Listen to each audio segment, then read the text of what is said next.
തലശ്ശേരിയിലെ സംഗമം ജംഗ്ഷനിൽ ചരക്ക് ലോറി അപകടത്തിൽപ്പെട്ടു. കൂറ്റൻ ട്രക്ക് ജംഗ്ഷന്റെ മധ്യത്തിലെ ഹൈമാസ് വിളക്ക് തറയിൽ ഇടിക്കുകയായിരുന്നു. അപകടത്തെ തുടർന്ന് ഇതുവഴിയുള്ള വാഹന ഗതാഗതം തടസ്സപ്പെട്ടു. ചൊവ്വാഴ്ച പുലർച്ചെയായിരുന്നു അപകടം.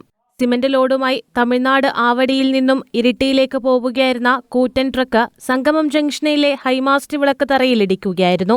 ട്രക്കിന്റെ മുൻവശത്തെ ബമ്പറും എഞ്ചിൻ ഭാഗങ്ങളും ചേസിസും ഒടിഞ്ഞതോടെ ലോറി അപകടസ്ഥലത്തു നിന്നും മാറ്റാനായില്ല. ഇതോടെ ഇതുവഴിയുള്ള വാഹനഗതാഗതം തടസ്സപ്പെട്ടു. മറ്റൊരു റിക്കവറി ലോറി എത്തിച്ച് സിമന്റ് ലോഡ് മാറ്റിയതിനു ശേഷം ക്രെയിൻ ഉപയോഗിച്ച് ട്രക്കിനെ എരിഞ്ഞോളി പുതിയ പാലത്തിനടുത്തേക്ക് മാറ്റിയാണ് ഗതാഗത തടസ്സം ഒഴിവാക്കിയത്.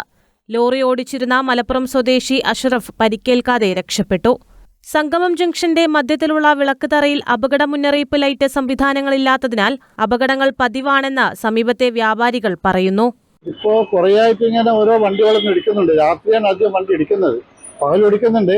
എന്നാൽ രാത്രി ഡ്രൈവർമാർക്ക് ഒന്നാമത് ലോറിയൊക്കെ ട്രക്കൊക്കെ ആവുന്ന സമയത്ത് ഡ്രൈവർമാർ കാണുന്നില്ല. റൗണ്ട് അബൌട്ട് ഇപ്പം ലൈറ്റ് ഉണ്ടായിരുന്നു, ഒന്ന് രണ്ട് പ്രാവശ്യം പല വണ്ടികളും വന്നിട്ട് ഇടിച്ച് തെറിപ്പിച്ച് പോയതാണ്. പിന്നെ അടുത്ത സംഭവം എന്ന് വെച്ചാൽ ലൈറ്റ് ഫിറ്റ് ചെയ്തതിൻ്റെ ശേഷം കർണാടക ട്രാൻസ്പോർട്ടിൻ്റെ ബസ്സാണ് വന്ന് ഇടിച്ചത്. രാത്രി ആയതുകൊണ്ട് വലിയ അപകടമൊന്നും പറ്റുന്നില്ല. പകലാണെങ്കിൽ ഒരുപാട് വണ്ടികളും ആൾക്കാരും വരുന്ന സമയമാണ്. അപ്പോൾ വലിയ അപകടങ്ങൾക്ക് ഒഴിവാകുന്നതെന്ന് വെച്ച് കഴിഞ്ഞാൽ രാത്രി ആയതുകൊണ്ടാണ്. അപ്പോൾ എന്തെങ്കിലും ഒരു പരിഹാരം കാണണം. റോഡിന് നടുവിലുള്ള സിമന്റ് തറയിൽ റിഫ്ലക്ടറോ മറ്റ് അപകട മുന്നറിയിപ്പ് സംവിധാനങ്ങളോ സ്ഥാപിച്ച് അപകടങ്ങൾ ഒഴിവാക്കാൻ ബന്ധപ്പെട്ടവർ തയ്യാറാവണമെന്നാണ് പ്രദേശവാസികൾ ആവശ്യപ്പെടുന്നത്. News bureau, Thalassery.